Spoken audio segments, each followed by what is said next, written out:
The champagne flutes clinked together as Connor raised his glass to the candlelight, his smile stretching wide across his face like he'd just won the lottery.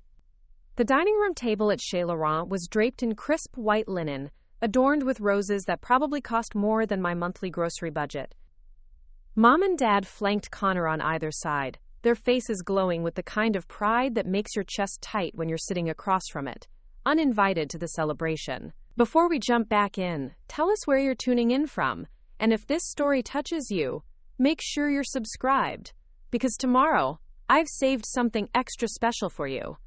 To our successful son, Dad announced, his voice carrying that particular tone he reserved for Connor's achievements, for landing the Morrison account and proving once again that hard work pays off. Linda dabbed at her eyes with the cloth napkin, though Connor had simply closed a client deal, not cured cancer. The waiter appeared with dessert menus, but Dad waved him away and pulled out his phone instead. We have something special planned, he continued, scrolling through what looked like reservation confirmations. Sunset Cove Resort in Key Largo. 7 days. Oceanfront suite. Private beach access. Connor's eyebrows shot up, and for a moment, even his practiced confidence faltered. Dad, that place costs like $4,000 a night. Nothing's too good for our boy, Mom chimed in, already pulling up photos on her own phone. Look at these infinity pools, Maya. And the spa treatments? Oh my goodness. She turned the screen toward me, and I could see the resort's website displaying packages that started at numbers I couldn't even imagine spending on a vacation. That's when the first shoe dropped. It'll be perfect, Dad said, signaling for the check. Just the 3 of us adults. Connor deserves a real vacation with real conversation, not... He glanced at me briefly. Distractions. The word hung in the air like smoke. Distractions. At 24, with a degree and a full-time job, I was apparently still too childish for adult vacation privileges. Connor shifted uncomfortably in his seat, but his discomfort lasted about as long as it took Dad to hand over his platinum card to pay for dinner. The drive home from Chez Laurent felt longer than usual, even though I'd taken the same route from downtown Millbrook to our neighborhood 1,000 times. I sat in the back seat listening to Mom and Dad plan snorkeling excursions and sunset dinners, while Connor scrolled through resort reviews on his phone. Nobody asked if I had vacation time available. Nobody wondered if I might want to see the ocean or experience a spa treatment for the first time in my life. Back at the house, I helped load the dishwasher while they continued planning in the living room. The kitchen felt familiar and suffocating at the same time, the way childhood homes do when you realize you've outgrown them but haven't quite figured out how to leave. Through the archway, I could hear Dad explaining the resort's wine tasting schedule and Mom Googling what to pack for luxury beach resort. Maya, honey, Mom called out, could you grab my reading glasses from upstairs? I want to look at these spa menus properly. I climbed the stairs to their bedroom, found the glasses on Dad's nightstand, and was heading back down when I overheard Connor's voice from the living room. Are you sure about leaving Maya out? She's been working really hard lately with that design business and everything. My feet stopped moving. Connor was actually advocating for me. For a brief moment, hope flickered in my chest like a candle that might actually stay lit. Connor, sweetheart. Mom's voice was gentle but firm. This vacation is about celebrating your success. Maya will have plenty of opportunities for family trips when she's accomplished something worth celebrating. But she did get that big wedding contract last month, remember? The Henderson wedding? She designed all their invitations and programs. Dad's laugh was short and dismissive. Playing with computer graphics isn't exactly closing million-dollar insurance deals, son. When Maya contributes something meaningful to this family's success, then we'll talk about including her in the real celebrations. I stood frozen on the staircase, Mom's reading glasses cutting into my palm where I was gripping them too tightly. Meaningful contributions. As if the 4 years I'd spent helping Mom during her recovery from surgery meant nothing. As if the countless nights I'd stayed late at the family insurance office, updating their computer systems and organizing client files for free, had been invisible. When I finally made it back to the living room, I handed Mom her glasses with a steady smile and excused myself to bed early. Nobody seemed to notice that I was quieter than usual. or that I'd barely touched the expensive dessert at dinner. That night, I lay staring at the ceiling of my childhood bedroom, listening to the familiar sounds of the house settling around me. The vacation planning continued downstairs for another hour, their excited voices drifting up through the floorboards like reminders of everything I wasn't included in. I thought about the last family vacation we'd taken together, back when I was 16. It had been a long weekend at a lake house, nothing fancy, but we'd all gone together. Connor had spent most of the time on his phone with college friends, and I'd helped Dad with the fishing gear and Mom with meal prep. Even then I'd been useful, necessary, part of the family unit. But somewhere between then and now, the definition of family had shifted. Or maybe it had always been this way, and I was just old enough to see it clearly. 3 weeks later, the house buzzed with pre-vacation energy. Suitcases appeared in the hallway, and shopping bags from expensive stores accumulated in Mom and Dad's bedroom. Connor stopped by every few days to show off new resort wear and discuss dinner reservations. I continued my routine of work, grocery shopping, and maintaining the house systems that nobody else seemed to think about. On Thursday evening, 5 days before their departure, Dad called a family meeting in the living room. These meetings usually meant someone had messed up, or someone was getting lectured about responsibility, so I braced myself for whatever was coming. "We've hit a small snag with the vacation," Dad began, settling into his favorite armchair, while Mom perched on the sofa next to Connor. "The resort requires full payment 48 hours before check-in, and there's been a delay with the Morrison account payment." "Nothing serious, just a timing issue." Connor looked confused. "But I thought you said the commission check was already processed?" "It will be, son, just not until next week. Unfortunately, that puts us in a temporary cash flow situation." Dad's tone remained calm, businesslike, as if he were explaining a minor scheduling conflict rather than a potential vacation crisis. Mom's face had gone pale. "David, we can't cancel now. Connor's been looking forward to this for weeks, and the reservations are non-refundable." "We're not canceling anything," Dad assured her, then turned his attention to me. "Maya, we need you to cover the resort bill temporarily. It's $28,000 total, but we'll pay you back as soon as the commission check clears next week." The number hit me like a physical blow. $28,000. That was more than I made in an entire year at Pixel and Print. It was more money than I'd ever seen in one place. More than my college tuition. More than the down payment I'd been saving for my own apartment.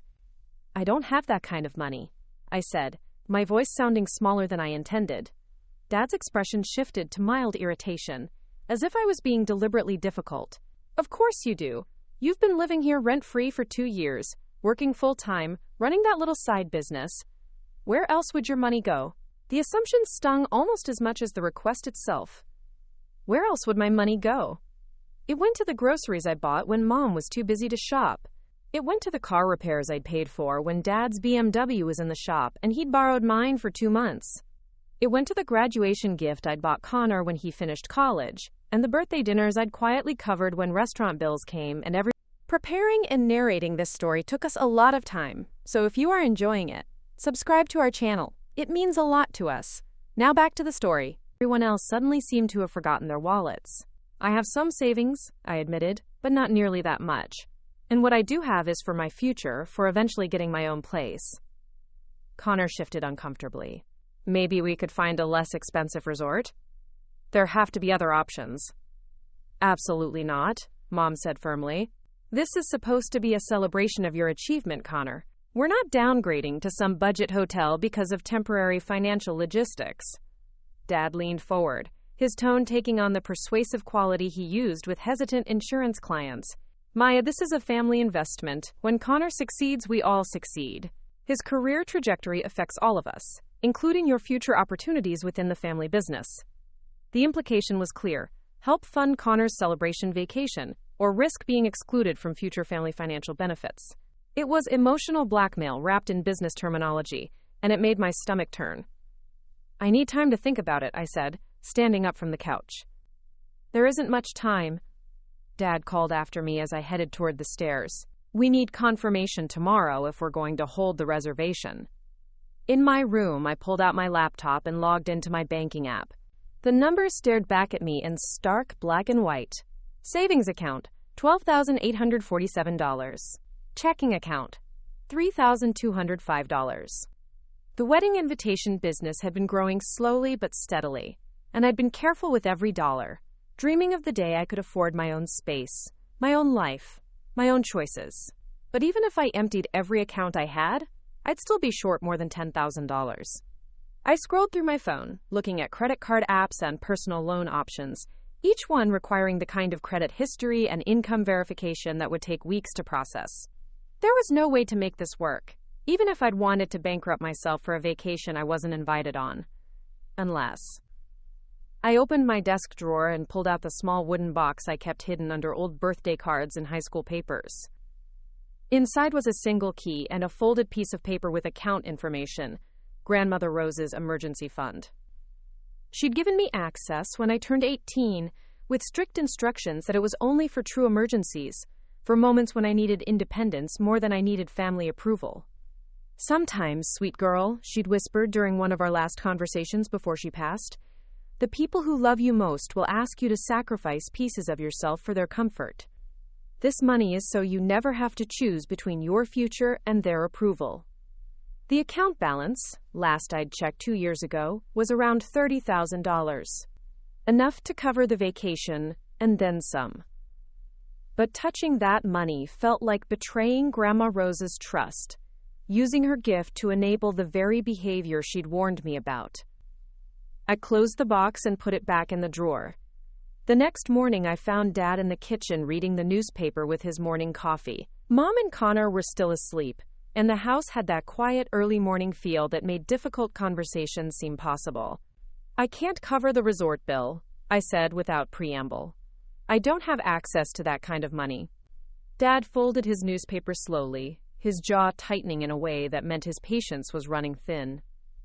Maya, we've discussed this. It's a temporary loan, not a gift. The money will be back in your account within a week. But I literally don't have $28,000 to lend, even temporarily. I'd have to empty my savings and max out credit cards I don't even qualify for. Then figure it out, he said flatly. Connor's vacation isn't optional, and neither is your contribution to making it happen. This family works because we support each other's success. The conversation felt surreal, like I was arguing with someone who spoke a different language but used the same words. In Dad's reality, asking me to bankrupt myself for Connor's luxury vacation was reasonable family support. In mine, it was financial abuse wrapped in guilt and obligation. What if I came with you instead? I heard myself asking, though I hadn't planned to say it. I could split the cost, make it more manageable for everyone. Dad's laugh was sharp and immediate. Maya, this is an adult celebration. You'd be miserable. And frankly, Connor deserves to relax without having to worry about entertaining his little sister. Little sister?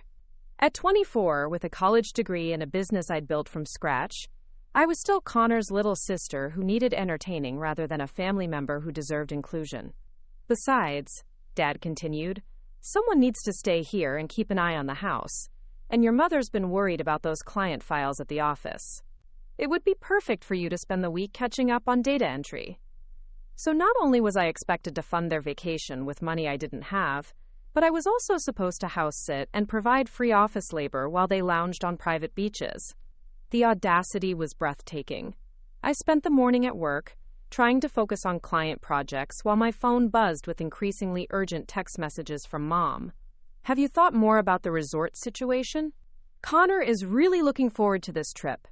We need to confirm by noon or lose the reservation. At 11:47 a.m., I finally responded, I can't cover it. I'm sorry. The reply came back within minutes. Very disappointed in your lack of family loyalty. We'll figure something else out. But they didn't figure something else out. At least, not in the way I'd expected. That evening, Connor called me at work, just as I was closing up Pixel and Print. Maya, can you meet me at Starbucks on Main Street? I need to talk to you about something. His voice sounded strange, careful in a way that made my stomach clench with anticipation. I found him at a corner table, drumming his fingers against his coffee cup and staring out the window at the evening traffic. They found the money, he said without looking at me when I sat down. What do you mean? For the vacation. Dad figured out how to cover the resort bill. Connor finally met my eyes, and I could see guilt written across his features like a confession he didn't want to make. He accessed some old account that belonged to Grandma Rose. Apparently, she'd left some kind of emergency fund that Dad's been managing since she died. The blood drained from my face so quickly I felt dizzy. What account? I don't know the details. Some savings thing she set up years ago. Dad said it was always meant for family emergencies, and since the vacation celebrates family success, it qualified. Connor's words came out rushed, like he was trying to convince himself as much as me. Grandma Rose's emergency fund. My emergency fund. The money she'd specifically entrusted to me, that Dad apparently knew about, and had decided to access without my knowledge or permission. Maya, you look like you're going to be sick. Are you okay? I wasn't okay. I was furious and devastated and completely unprepared for this level of betrayal. But I also wasn't ready to explain to Connor that Dad had just stolen money that belonged to me. Money that Grandma Rose had hidden away specifically so I could escape situations exactly like this one. I'm fine, I managed. Just tired. Connor reached across the table and squeezed my hand. Look, I know you've been feeling left out of family stuff lately. Maybe when we get back from vacation, we can plan something together. Just you and me, like when we were kids. The kindness in his voice made everything worse. Connor wasn't malicious, just oblivious to the systems that elevated him while diminishing me. He genuinely thought a sibling hangout would compensate for watching my inheritance fund his luxury vacation while I house sat and did unpaid office work. I squeezed his hand back and lied through my teeth. That sounds great. Have an amazing trip. That night, I sat in my car outside the Millbrook Community Bank until closing time, trying to work up the courage to go inside and confirm what I already knew. Finally, I drove home and called the customer service number I'd memorized years ago. I need to check the balance on account number 4,471,829, I told the automated system, then entered Grandma Rose's social security number and the PIN she'd made me memorize. Your current balance is $0 and no cents. Zero. The account that was supposed to be my safety net, my path to independence, my grandmother's final gift of freedom, had been emptied to fund a vacation I wasn't invited on. I hung up and sat in my childhood bedroom, surrounded by participation trophies from high school and faded posters of bands I'd outgrown, trying to process the magnitude of what had just happened. Dad hadn't just stolen my money, he'd stolen my future, my options, my ability to choose something different for myself. But as I sat there in the dark, something else began to replace the shock and hurt. Clarity. For the first time in my adult life, I could see the pattern with perfect, crystalline precision. This wasn't about money or vacations or family loyalty. This was about control, about keeping me small and dependent and grateful for scraps while Connor got the feast. Grandma Rose had seen it coming. That's why she'd given me the account in secret, why she'd warned me about sacrificing pieces of myself for other people's comfort. She'd known this day would come, when I'd have to choose between my family's approval and my own survival. The choice was clearer than I'd ever imagined it would be. 3 days later, I stood in the driveway watching Dad load matching Louis Vuitton suitcases into the BMW's trunk. Mom supervised from the passenger seat, consulting a printed itinerary and checking items off a list.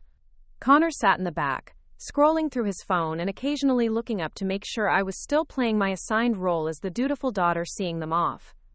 Don't forget to water Mom's orchids, Dad called out, slamming the trunk closed. And check the office mail every day. If anything urgent comes up, you have my cell number. The house alarm code is still your birthday, Mom added. And there's leftover casserole in the freezer if you don't want to cook. Connor rolled down his window. We'll bring you back something nice from the resort gift shop. A souvenir. After funding their trip with my stolen inheritance, I was getting a souvenir as compensation. I waved goodbye from the front porch, keeping my smile steady until the BMW disappeared around the corner. Then I went inside, closed the door, and began the most important week of my life. The first thing I did was drive to the bank and request printed statements for Grandma Rose's account going back 2 years. The paper trail told the story I'd suspected. Dad had been named as a secondary account holder shortly before Grandma Rose's death, probably during one of her hospital stays when she was too weak to read legal documents carefully. But there was more. The statements showed regular transfers over the past 18 months. Small amounts that added up to thousands of dollars, all moving from Grandma Rose's account to the Hartwell family checking account. Dad hadn't just taken the vacation money. He'd been systematically draining my inheritance for over a year. The lawyer I found specialized in elder financial abuse and inheritance fraud. Sarah Chen had kind eyes and a reputation for taking on cases that bigger firms wouldn't touch. "This is textbook financial exploitation," she said after reviewing the bank statements and the handwritten note Grandma Rose had given me with the account information. "Your grandmother clearly intended for you to have independent access to these funds.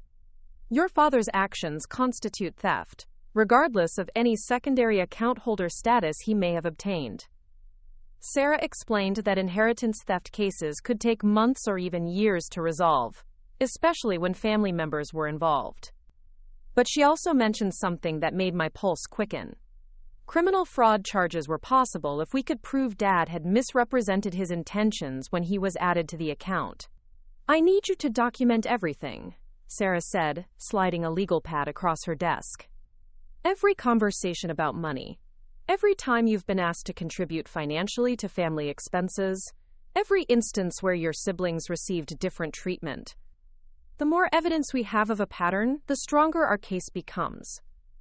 I spent the next 4 days creating a timeline that stretched back to my childhood. The time I'd been given a savings bond for my birthday, while Connor got a new laptop. The summer I'd worked double shifts to pay for my own car, while Connor's had been a graduation gift. The college funds that had mysteriously disappeared when it was my turn to apply, while Connor's education was fully funded through graduation. But I also documented the contributions I'd made that nobody ever acknowledged. The nights I'd spent updating the insurance office's computer systems. The grocery runs and house maintenance and emotional labor I'd provided during Mom's surgery recovery. The wedding planning assistance I'd given family friends for free, building their businesses while mine remained a little hobby. By Thursday, I had 17 pages of single-spaced notes and a growing sense of rage that felt clean and purposeful rather than desperate and powerless. On Friday afternoon, while Mom and Dad were presumably enjoying couples massages at the Sunset Cove Resort Spa, I received a call from an unknown number with a Florida area code. "Maya, it's Connor. We're having the most amazing time here. You should see the sunset view from our suite." In the background, I could hear resort music and the gentle crash of waves. It sounded expensive and perfect, and exactly like the kind of experience I'd never have access to unless I funded it myself. "That's great," I managed. "How's the weather?" "Perfect. Listen, I wanted to thank you again for being so understanding about the whole money situation. Dad explained how you offered to help, but just couldn't make the numbers work. It really means a lot that you supported the trip, even though you couldn't contribute financially." I almost laughed.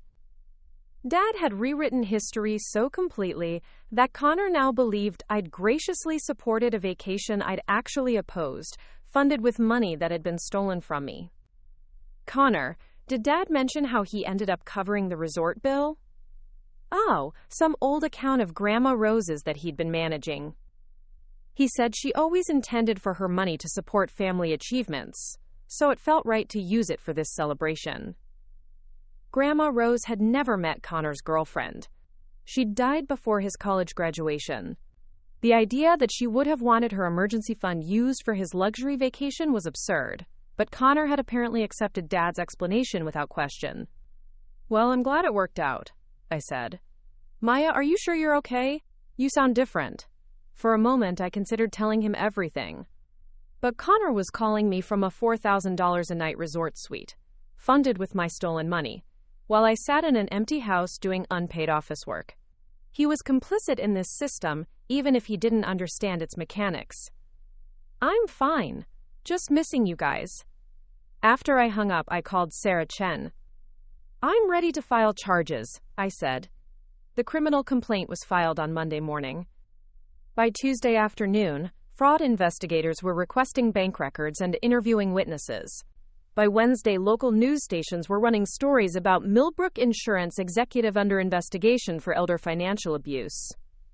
And by Thursday evening, my phone was ringing nonstop with calls from a Florida area code that I didn't answer. They came home 2 days early, their perfect vacation cut short by legal crisis and public scandal. I watched from my bedroom window as they unloaded suitcases with grim expressions, their resort tans looking artificial under the gray October sky. The confrontation happened in the living room where they'd planned their vacation just 2 weeks earlier. Dad's face was rigid with controlled fury, while Mom looked like she'd been crying for hours. Connor stood near the window, still wearing a Sunset Cove Resort t-shirt, looking confused and betrayed. "How could you do this to our family?" Mom asked, her voice barely above a whisper. "How could I expose theft?" I replied. "Pretty easily, actually. I called a lawyer." Dad stepped forward, his voice low and dangerous. "That money was always intended for family use. Your grandmother would be ashamed of your selfishness. Grandma Rose gave me that account so I could escape situations exactly like this one. She warned me that family would ask me to sacrifice pieces of myself for their comfort. She was right." Connor finally spoke up. "Maya, this is insane. We're family. We support each other." "No, Connor. You get supported. I get used."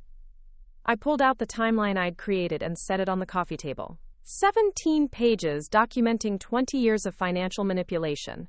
"Would you like me to read it out loud?" For the first time since I'd known him, my father looked uncertain. "What do you want?" "I want the money returned. All of it, including the amounts you've been transferring for the past 18 months. I want a written apology acknowledging what you did. And I want you to understand that I'm done being your family's unpaid servant." Mom started crying again. "We can't afford to pay it back right now.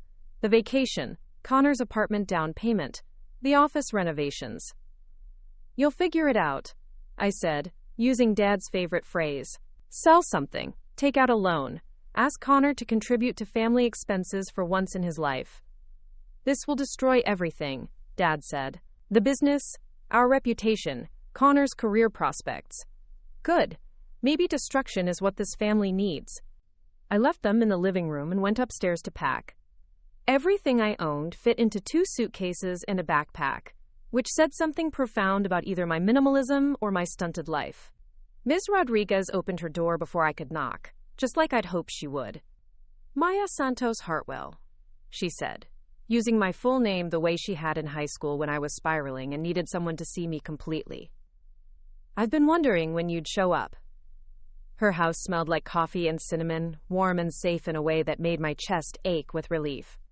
We sat at her kitchen table while I explained everything, and she listened with the same focused attention she'd given me during panic attacks and college application stress 10 years earlier. "Your grandmother would be proud," she said when I finished. "Not because of the legal action, but because you finally chose yourself." Over the next few weeks, the criminal case proceeded faster than anyone expected. Dad's lawyer tried to argue that the account transfers were legitimate family financial management, but the written instructions Grandma Rose had left with her will were unambiguous. The emergency fund was for Maya's exclusive use, no exceptions. The plea bargain included full restitution, community service, and a public apology published in the Millbrook Herald. Dad's insurance business survived, but barely. Connor moved back home to help with expenses, which meant he finally understood what it felt like to sacrifice personal plans for family financial stability. Mom called once a week, always starting with, "I hope you'll forgive us eventually," and ending with updates about Dad's community service hours and Connor's new job at a discount insurance company. I listened politely and gave non-committal responses until she stopped calling. But the most important call came 3 months after I'd moved in with Ms. Rodriguez. "Maya, this is Jennifer Walsh from the Millbrook Community Foundation. We received your grant application for the Family Financial Abuse Prevention Program. We'd like to schedule an interview." The program I'd designed was simple: legal assistance, financial counseling, and temporary housing for young adults escaping financial exploitation by family members. It would be funded partly by my restored inheritance and partly by community grants, with Ms. Rodriguez serving as the advisory board chair. We've never seen a proposal quite like this, Jennifer said during our interview. Financial abuse within families is remarkably common, but there are almost no resources specifically designed to help young people escape these situations. 6 months later, I stood in the community center conference room facing 12 people who'd responded to our first program announcement. They ranged in age from 19 to 28, all with stories that echoed my own in different keys. College funds diverted to siblings, inheritances managed by parents, savings accounts emptied for family emergencies that never seemed to include their own needs. The hardest part, said Jessica, a 22-year-old whose parents had emptied her college fund to pay for her brother's wedding, is that everyone acts like you're selfish for wanting your own money back. Or ungrateful, added Marcus, whose grandfather's trust fund had been redirected to cousins while he struggled through community college. Like wanting financial independence makes you a bad family member. I looked around the room at faces that reflected my own journey, from confusion to anger, to clarity to action. These were the people Grandma Rose had prepared me to help, the ones who needed to hear that choosing yourself isn't selfish, when everyone else has been choosing themselves at your expense. Financial abuse thrives in silence, I said. It depends on victims believing they're alone, that their situations are normal, that fighting back will destroy everything they care about. But here's what I've learned. Sometimes destruction is the first step toward building something better. The program grew faster than I'd anticipated. Within a year, we were helping dozens of people annually and training counselors in other communities to recognize and address family financial abuse. The work was difficult and sometimes heartbreaking, but it felt like the most meaningful thing I'd ever done. Connor reached out on my 26th birthday with a text message. I know you probably don't want to hear from me, but I've been thinking about everything that happened. You were right about how unfair things were. I'm sorry I never saw it before. I didn't respond immediately. Part of me was angry that it had taken 2 years and a criminal conviction for him to acknowledge the obvious. But another part of me recognized the courage it took to admit he'd been wrong, especially when doing so meant confronting his own complicity in systems that had benefited him. Eventually, I texted back, "Thank you for saying that. It means more than you know." We didn't rebuild our relationship overnight, but we began having occasional coffee meetings where Connor asked genuine questions about my work and shared his own struggles with understanding how family dynamics had shaped both our lives. He started volunteering with the Financial Abuse Prevention Program, using his business background to help victims understand their legal rights and options. It's weird, he said during one of our conversations, realizing that everything I thought was normal was actually pretty messed up. Like, why did I never question why you were always working while I got everything handed to me? Because the system worked for you, I replied. It's hard to see problems that don't affect you directly. Connor nodded, stirring his coffee thoughtfully. Dad still doesn't understand why you won't come to family dinners. He thinks you're holding a grudge. I'm not holding a grudge, I'm protecting my peace. There's a difference. The conversation reminded me of something Grandma Rose had written in one of her letters, which I'd found after her death. Forgiveness doesn't require reconciliation, sweet girl. You can forgive people for your own healing while still choosing not to expose yourself to further harm. I'd forgiven my parents for the financial abuse and years of emotional manipulation, but forgiveness didn't mean returning to relationships that required me to diminish myself for other people's comfort. 3 years after filing the criminal complaint, I received an unexpected letter in the mail. The return address showed a law office in Sacramento, and inside was a check for $50,000, along with a note from someone named David Hartwell Jr. Maya, you don't know me, but I'm your father's brother. I recently learned about what happened with Rose's inheritance and wanted to reach out. She had established a separate trust fund years ago that was meant to support your education and independence. Your father was never aware of this account. I should have contacted you sooner, but family dynamics made things complicated. I hope this money can help with your important work. The check represented everything Grandma Rose had dreamed of for me: freedom, independence, and the resources to help others find their own paths to safety. I deposited it into the Family Financial Abuse Prevention Program's endowment fund, ensuring that future victims would have even more support available. That evening, I called Ms. Rodriguez to share the news. Your grandmother always said you were destined for something bigger than the family that raised you, she said. She knew you'd find a way to transform your pain into purpose. I still miss her, I admitted. Especially during moments like this. I wish she could see what the program has become.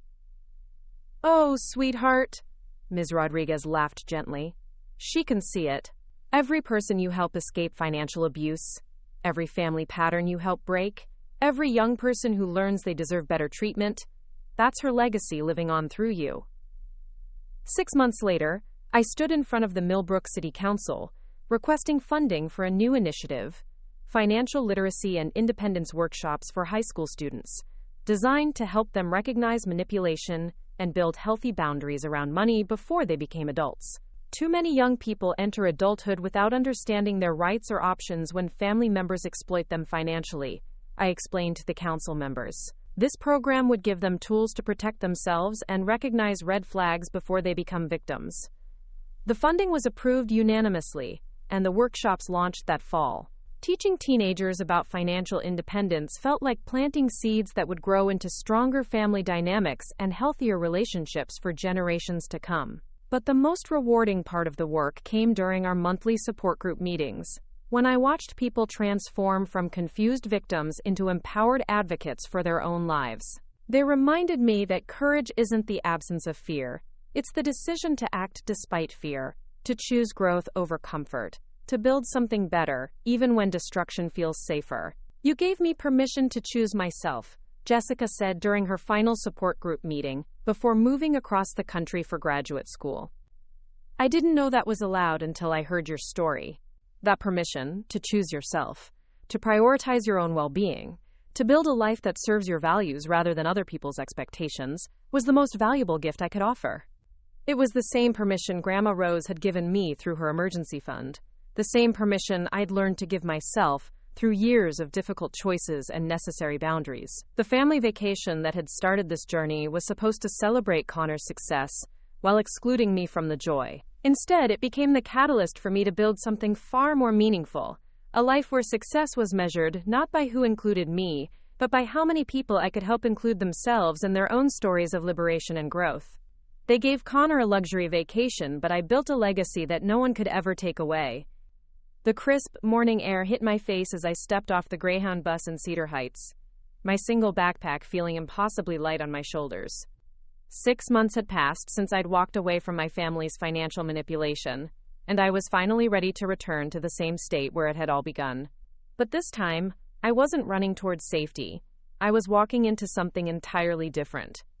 Ms. Rodriguez had helped me secure a small studio apartment above Martina's Bakery on the main street of Cedar Heights, a 40-minute drive from Millbrook, but worlds away from the suffocating dynamics of my childhood home. The apartment smelled like fresh bread and coffee, warm scents that wrapped around me like a promise of new beginnings. The job at Creative Solutions, a small marketing firm specializing in nonprofit organizations, had materialized through a connection Ms. Rodriguez had made with her former student, who now ran the company. Emma Park was barely 30, with an MBA from Northwestern, and the kind of focused energy that made impossible projects seem achievable. We're not just designing websites and brochures, Emma explained during my interview.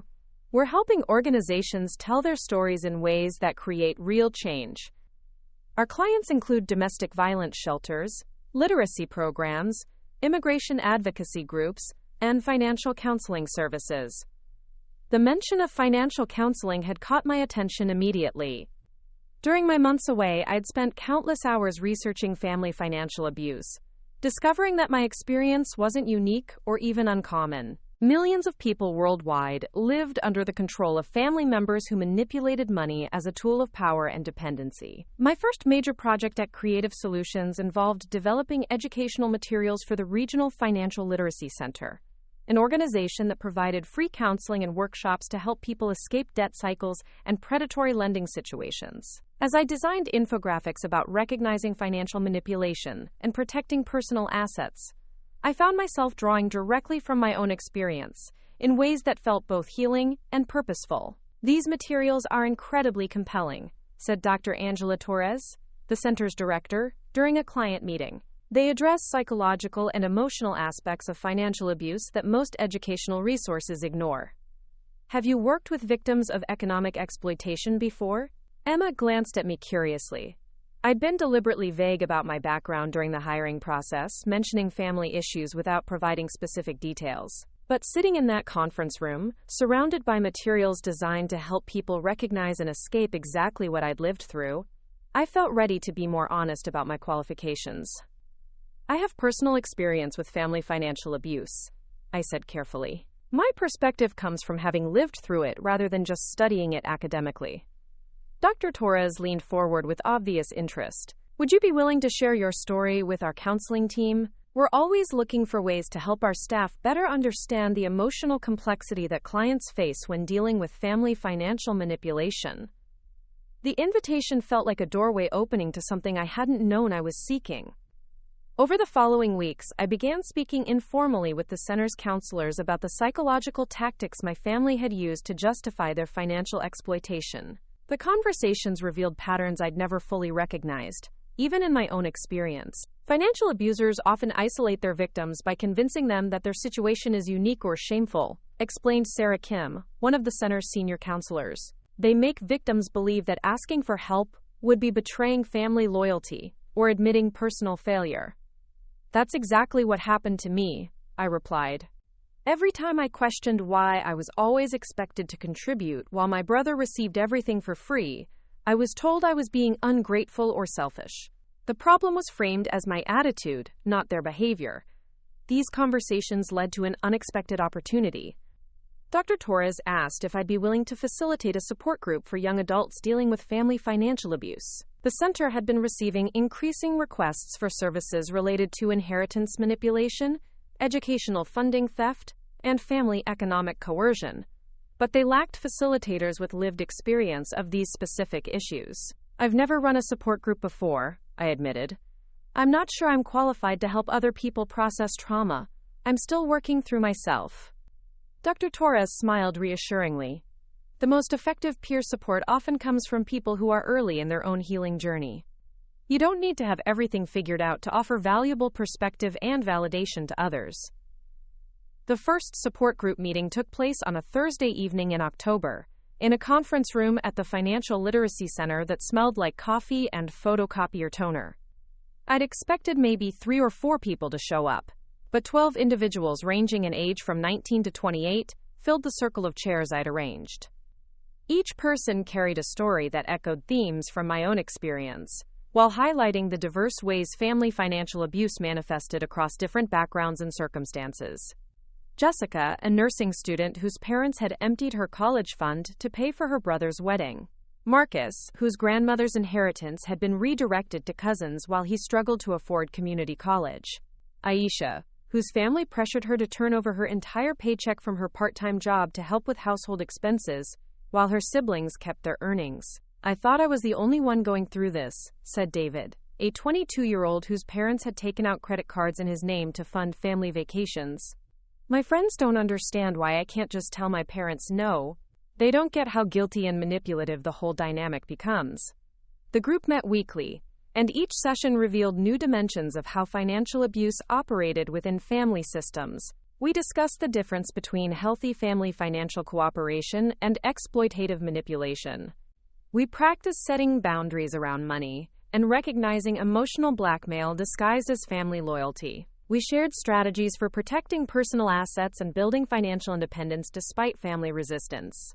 But the most powerful element of the group was simply the validation that our experiences were real, harmful, and deserving of support rather than shame. For years, each of us had been told that our financial boundaries were selfish, that our desire for economic independence was ungrateful, that our resistance to family financial demands was evidence of moral failure. My parents keep saying that family comes first, Aisha shared during one session. But I'm starting to understand that putting family first shouldn't mean putting myself last. Real family support should help everyone thrive, not just some people at the expense of others. The group's success caught the attention of other organizations in the region. Within 6 months, I was facilitating 3 different support groups and training other peer counselors to recognize and respond to family financial abuse. The work felt like a natural extension of my own healing process, transforming personal pain into purposeful connection with others who needed validation and support. Emma had been incredibly supportive of my expanding role with the Financial Literacy Center, even allowing me to adjust my work schedule to accommodate evening support groups and weekend training sessions. Creative Solutions had developed a reputation for employing people with personal experience in the issues their clients addressed, and my background became an asset rather than a liability. "You're building something important," Emma told me during one of our monthly check-ins. "The demand for these services is clearly enormous, and you're developing expertise that could have much broader impact." Her words planted a seed that began growing throughout the winter months. As spring approached, and the support groups continued expanding, I started imagining what it might look like to formalize the work into a more structured program. The Financial Literacy Center was supportive but had limited resources for expansion. Other organizations in the region had expressed interest in replicating our model, but lacked the knowledge and experience to implement it effectively. During this time, I maintained minimal contact with my family. Connor had called a few times, leaving voicemails that ranged from confused to apologetic to frustrated. Mom had sent several letters that I'd read but not answered, mostly expressing concern about my well-being and asking when I planned to come home. Dad had remained characteristically silent, probably assuming I'd eventually exhaust my resources and return with appropriate gratitude for their forgiveness.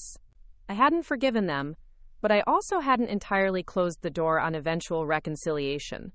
My feelings about my family had evolved from raw hurt and anger into something more complex. A mixture of sadness for the relationships we'd never had, and determination to build something better for myself and others. Ms. Rodriguez remained my anchor throughout this period, providing emotional support and practical guidance as I navigated the transition from victim to advocate.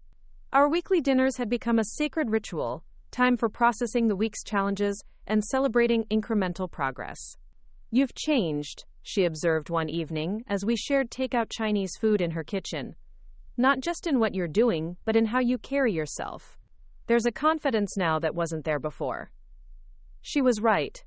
The constant anxiety about disappointing my family had been replaced by a sense of purpose and direction that felt entirely my own.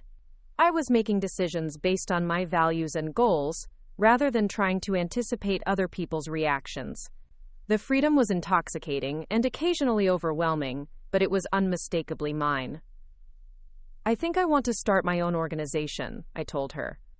"Something specifically focused on helping young adults escape family financial abuse. The demand is huge, and there are so few resources designed for this specific population." Ms. Rodriguez set down her chopsticks and gave me her full attention. "Tell me more about what you're envisioning." Over the next hour, I outlined ideas that had been percolating for months. A nonprofit organization that would provide support groups, legal referrals, emergency financial assistance, and educational resources specifically for young adults dealing with family economic exploitation. The organization would be staffed primarily by people with lived experience of financial abuse, ensuring that services were informed by authentic understanding rather than academic theory. "It sounds ambitious but necessary," Ms. Rodriguez said finally. "What would you need to make it happen?" The practical challenges were significant. Starting a nonprofit required legal expertise, startup funding, board development, and regulatory navigation that felt overwhelming to contemplate. But the alternative was continuing to turn away people who needed support because existing organizations lacked capacity or specialization to address family financial abuse effectively. "I need to learn how to write grants, develop budgets, and navigate nonprofit regulations," I said. "I need to find board members who understand this issue and can provide governance and strategic guidance. And I need to figure out how to fund operations while we're building sustainable revenue streams." Ms. Rodriguez smiled with the expression she'd worn when I'd first mentioned wanting to attend college despite my family's financial manipulation. "It sounds like you need to go back to school." The suggestion initially seemed impossible. I'd already completed my bachelor's degree, and graduate school felt financially out of reach despite my growing savings from work at Creative Solutions. But Ms. Rodriguez had researched programs specifically designed for working adults interested in nonprofit management and social entrepreneurship. "There's a master's program in nonprofit administration at State University that's designed for practitioners," she explained. Classes meet on weekends and evenings, and they offer substantial financial aid for students working in social justice fields. The program application required essays about career goals and social impact objectives. Writing about my vision for addressing family financial abuse felt like crystallizing thoughts and ambitions that had been floating in abstract form for months. The process forced me to articulate not just what I wanted to do, but why it mattered, and how it connected to broader issues of economic justice and family systems.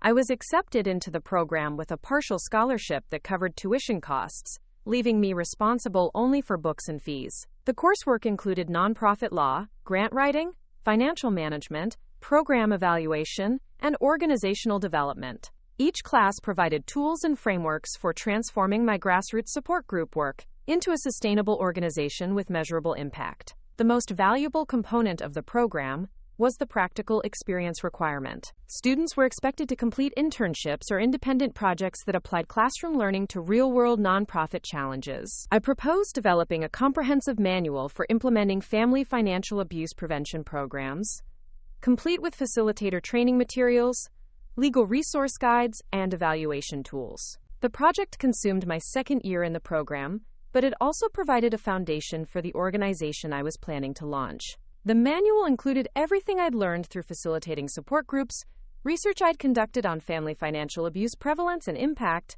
and best practices I'd identified through collaboration with other organizations serving similar populations. "This is publication-quality work," said Dr. Jennifer Walsh, my faculty advisor and a practicing family therapist who specialized in economic trauma. "Have you considered submitting portions of it to academic journals or professional publications?" The suggestion hadn't occurred to me, but it opened possibilities for sharing the work with broader audiences beyond direct service provision.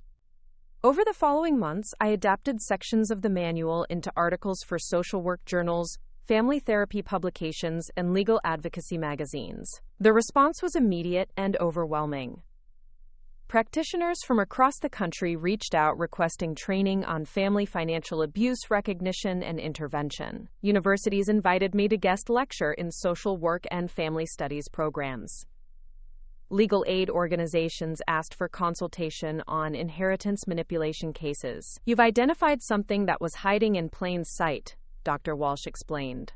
"Family financial abuse has been happening for generations, but it's been invisible to professional service providers because victims rarely identify it as abuse, and because existing frameworks don't capture the complexity of economic exploitation within intimate relationships. The growing recognition of family financial abuse as a distinct social issue created opportunities I hadn't anticipated. A foundation focused on economic justice offered seed funding for organizations addressing systemic financial exploitation. The proposal I submitted outlined a comprehensive approach to family financial abuse prevention and intervention, including direct services, professional training, policy advocacy, and public education. The Foundation for Economic Equity is pleased to award Young Adults Financial Justice Initiative a 2-year grant of $150,000 to support program development and implementation, read the letter that arrived on a Tuesday morning in May, exactly 2 years after I'd walked away from my family's financial manipulation. Holding the grant award letter in my hands, I felt the weight of possibility and responsibility that came with transforming personal trauma into institutional change. The funding would allow me to hire staff, rent office space, develop training materials, and provide direct services to hundreds of people experiencing family financial abuse. But perhaps more importantly, it represented validation that the work was necessary, valuable, and worthy of investment. The girl who'd been told she was selfish for wanting to keep her own money was now being funded to help other people recognize and escape similar exploitation. Emma had agreed to let me transition from full-time employee to consultant with creative solutions, maintaining client relationships while reducing my schedule to accommodate launching the new organization. Ms. Rodriguez had volunteered to serve on the founding board of directors, bringing her decades of educational experience and community connections. "Are you ready for this?" she asked as we toured potential office spaces in a converted warehouse that housed several other nonprofit organizations. The question was both practical and existential. Was I ready to move from receiving services to providing them, from healing my own trauma to helping others heal theirs? from escaping family financial abuse to preventing it systematically. I don't think anyone is ever fully ready for something this big, I replied, but I'm ready to try, and I'm ready to learn from mistakes, and I'm ready to build something that didn't exist when I needed it. The office space we selected was a sunny corner unit with large windows overlooking a community garden maintained by neighborhood volunteers. The symbolism felt appropriate: growth from small seeds, patient cultivation, and beauty emerging from collective effort and care. Setting up the office became a meditation on transformation and possibility. Each piece of furniture, each organizational system, each program design choice reflected lessons learned through my own journey, from financial exploitation to economic independence. The space was designed to feel welcoming rather than institutional, empowering rather than intimidating, hopeful rather than crisis-focused. The first staff hire was Maria Santos, a recent social work graduate whose master's thesis had focused on economic abuse within Latino families. Maria brought bilingual capacity and cultural competence that would allow us to serve Spanish-speaking communities that had been underserved by existing financial counseling resources. I've been looking for an organization like this my entire career, Maria said during her interview. The intersection of family systems and economic justice is where so much harm happens, but also where so much healing is possible. Our second hire was David Kim, whose background in legal advocacy and experience with inheritance law provided expertise we needed for the complex legal issues that often accompanied family financial abuse cases. David had personal experience with elder financial abuse in his own family, bringing both professional skills and lived understanding to the role. The team felt small but mighty as we prepared for our official launch. We'd developed intake procedures, support group curricula, legal referral protocols, and crisis intervention policies. We'd established partnerships with existing organizations to avoid duplicating services and to ensure comprehensive support for clients with multiple needs. But the most important preparation was internal work we'd each done to ensure that our personal experiences with financial abuse enhanced rather than hindered our professional effectiveness. We'd all engaged in therapy, supervision, and peer consultation to develop healthy boundaries between our own healing and the support we provided to others.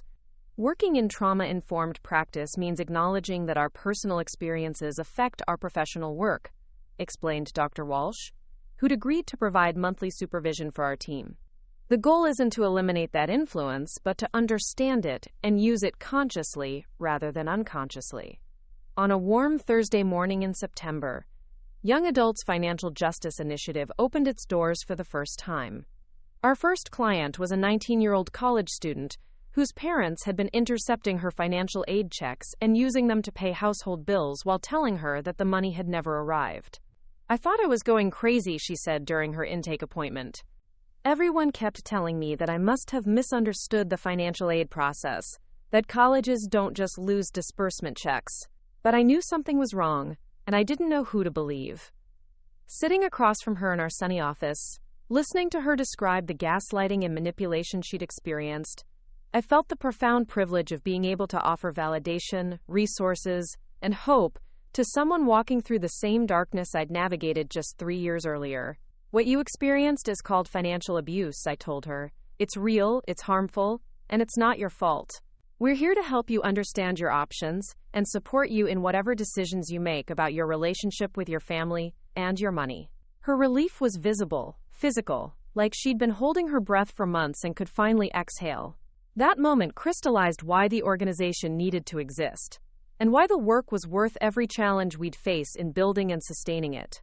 By the end of our first month, we'd served 18 people and had a waiting list of 27 more. The demand confirmed what I'd suspected, but hoped wasn't true. Family financial abuse was far more common than anyone wanted to acknowledge, and resources for addressing it were desperately inadequate. Each client brought a unique story that expanded my understanding of how financial abuse operated across different family structures, cultural backgrounds, and socioeconomic circumstances. But the underlying patterns remained remarkably consistent: power imbalances, information control, emotional manipulation, and systematic undermining of the victim's financial autonomy and independence. The work was challenging, rewarding, exhausting, and energizing in ways I'd never experienced. Each day brought new crises to navigate. New successes to celebrate, new systems to develop, and new partnerships to cultivate. I was learning constantly, making mistakes regularly, and growing in directions I hadn't known were possible. Most importantly, I was discovering that trauma could indeed be transformed into purpose, that individual healing could contribute to collective change, and that the most powerful way to reclaim your life from people who'd tried to control it was to help others reclaim theirs. The girl who'd refused to pay for a vacation she wasn't invited to had become a woman building an organization that would help thousands of people recognize that family love and financial exploitation were not the same thing. The transformation was ongoing, imperfect, and more meaningful than anything I could have imagined during those dark nights when I'd felt invisible and expendable. As I locked the office door each evening and walked to my car, I carried with me the profound satisfaction of knowing that I'd turned the worst experience of my life into the best work of my life.